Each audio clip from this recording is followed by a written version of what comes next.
뭐 우리가 한 사회를 지어갈 때 그 사회를 누군가는 배고프고 누군가는 배부르기 위해서 짓는 건 아니죠. 우리가 다 같이 배부르기 위해서, 우리가 인간답게 살기 위해서고요. 과거의 가난은 결핍의 시대의 가난이었죠. 나누어줄 것이 모자란 시대의 가난. 우리는 이미 나눌 것은 충분하다는 거. 지금은 좀 기이하게도 풍요의 시대의 가난인 거죠. 네 인생은 네가 책임지라는 말에 하나도 잘못된 건 없이 들리지만, 우리가 한 번만 이렇게 엎어서 생각해 보면 개인의 실패에 사회가 책임이 없다라는 말이거든요.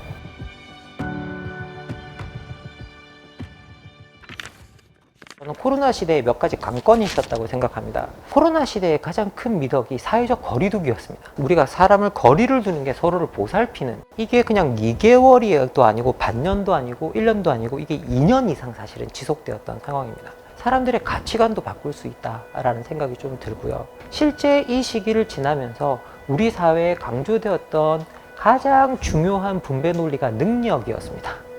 그래서 능력주의가 계속 난무하고 있었고요.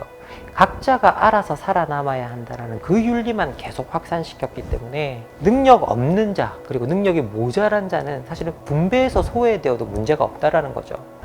우리가 가장 좋은 것을 배울 수 있었던 시기를 첫 번째 놓쳤고, 이 코로나 시대 자체가 정말 어떻게 보면 디지털 전환을 더 촉진시켰습니다. 디지털 기술 자체는 계속 독과점 분배를 하는, 그래서 어느 분야나 들여다보면 독점하고 있는 디지털 플랫폼들이 실제로 존재하고 있습니다.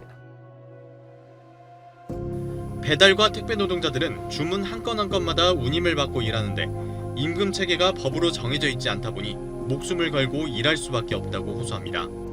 한 건의 주문이라도 더 받기 위해 빠르고 위험하게 달려야 하고, 한 푼이라도 더 벌기 위해선 늦은 밤까지 물건을 나를 수밖에 없다는 겁니다. 근데 지금 현재 우리 디지털 시대는 명백하게 불안정 고용 시대라는 것들을 명확하게 보여주고 있고요. 디지털 기술 자체가 좋은 일자리는 줄이고 있고, 그래서 소위 말해 우리가 컨시어지 경제라고 부르는 배달, 청소, 심부름 같은 데서 좀 심하게는 하인 경제라고까지 번역하시는 분도 계시는데요. 그래서 가내 하인들이 새로 등장했다, 디지털을 통해서. 그렇게까지 이제 비판하시는 분도 실제로는 계십니다. 디지털 기술을 가지고 일을 하고 있다고 할지라도 이제 거기에 다 사장님으로 계약하는, 사회보험이 첫 번째는 사라지고, 그리고 노동 3권의 보호를 받을 수 없고, 그리고 더 나가서 그쪽 직종에서는 지금 최저임금의 수준도 만들어지고 있지 않습니다. 우리가 전통적으로 아날로그 시대 때 지어놓았던 우리의 노동자를 위한 보호망이 다 벗겨지는 방식으로 어떻게 보면 아무런 보호망 없이 임금 수준이 낮아지는 데서 생계를 꾸려야만 하는, 지금 디지털을 주도하고 있는 많은 엘리트들이 디지털 기술 자체가 양극화 분배하고 있다는 걸 다 알고 있습니다. 그리고 이 양극화 분배가 자기들한테도 좋지 않다는 걸 알고 있습니다. 왜냐하면 한 사람이 아무리 소득을 많아도 쓸 수 있는 데는 한계가 있겠죠. 양극화 분배라 그러면 이제 감이 없으실 수도 있는데요. 2018년에 우리나라 연봉 분위별 분포만 봐도 실제 최상위 10%와 바로 그 다음 분위가 연봉이 4천만 원이 차이 나고 있습니다.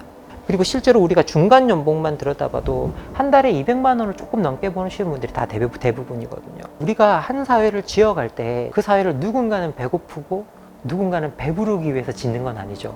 우리가 다 같이 배부르기 위해서, 우리가 인간답게 살기 위해서고요. 그래서 지금 현재는 우리가 어떠한 방식으로 재분배를 할 것인가에 대한 고민을 해야 되는 시점이고요. 그러면 저도 묻고 싶습니다. 정말 우리가 자원이 모자라서 나눌 것이 모자란 그런 개발도상국인가? 아니면 누군가가 너무 풍요의 시대에 그 풍요를 많이 가지고 있기 때문에 이 고민을 하고 있는 것일까라고 본다면 저는 그 후자라고 생각합니다. 우리는 지금 이미 나눌 것은 충분하다는 거. 그런데 우리는 지금 풍요의 시대를 살고 있는데 중산층의 거의 80%가 불안에 떨고 있는 거죠. 과거의 가난은 결핍의 시대의 가난이었죠. 지금은 좀 기이하게도 풍요의 시대의 가난인 거죠.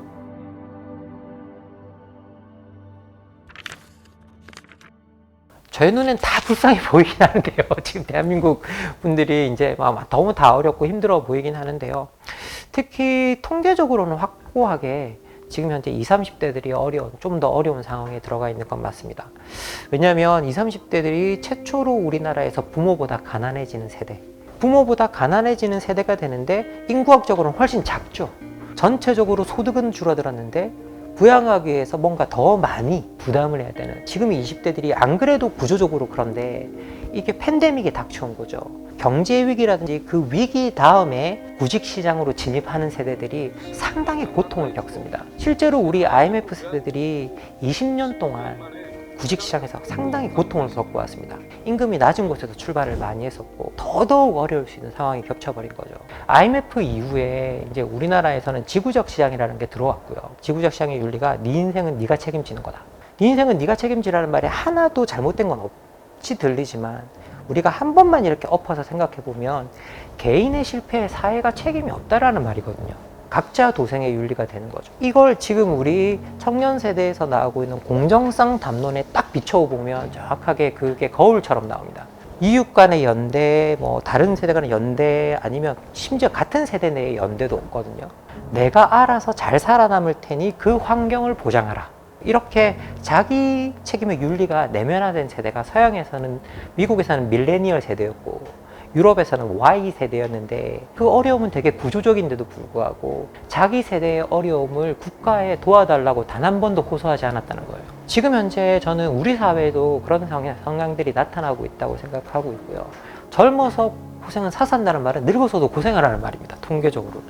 아동 빈곤이 청년 빈곤으로 가고, 청년 빈곤이 중장년 빈곤으로 가고, 중장년 빈곤이 노년 빈곤으로 가는 빈곤의 세계 주기성이 나타나고 있습니다. 그러면 어떤 생애 주기를 설계할 수 있는 생애 주기별 자금의 제공도 필요하다. 그런데 부모로부터 그 목돈을 물려받을 수 있는 사람과 그렇지 않은 사람들 사이에 격차가 벌어지고 있는 거죠.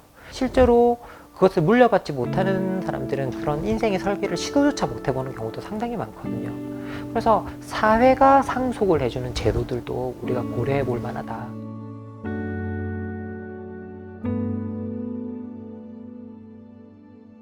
소득과 자산의 격차, 기회의 격차, 그리고 그 속에서 지금의 문제를 자기 스스로 해결해야 된다고 생각하는 그 압박감, 그리고 경쟁에 대한 압박감, 그런 것에서 계속 시달리고 있는 세대가 어떻게 보면 지금 우리 20, 30대 세대라고 생각이 들고요. 꼭 봤으면 좋겠다고 생각하는 이유는요, 사실은 미안하다고 말하고 싶어서 앞선 세대로서 약간이 아니죠. 많이 미안하다라고 말하고 싶고요. 그 미안하다라는 말과 함께 지금의 불안을 혼자서 견디지 말고, 내 인생은 내가 책임진다는 거기서 견디지 말고 우리가 같이 바꿨으면 좋겠다라고 해서 꼭 그 말씀을 드리고 싶습니다.